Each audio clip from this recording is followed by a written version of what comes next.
और अभी आपको खबर देंगे, तोशाखाना फैसला सुनाने वाले जज हुमायूं दिलावर के तबादले की दरख्वास्त बोल न्यूज़ ने हासिल कर ली है।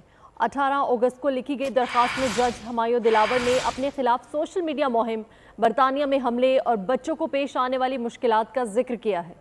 जज हुमायूं दिलावर ने खतरात के पेश नज़र chief justice Islamabad high court से तबादले की दरख्वास्त की है। आपको बता रहे हैं कि तोशाखाना फैसला सुनाने वाले जज हुमायूं दिलावर के तबादले की दरख्वास्त बोल न्यूज़ ने हासिल कर ली है।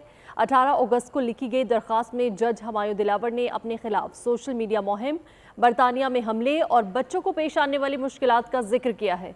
जज हुमायूं दिलावर ने खतरात के पेश नज़र chief justice Islamabad high court से तबादले की दरख्वास्त की। आपको बता रहे हैं कि तोशाखाना फैसला सुनाने वाले जज हुमायूं दिलावर के तबादले की दरख्वास्त बोल न्यूज़ ने हासिल कर ली है।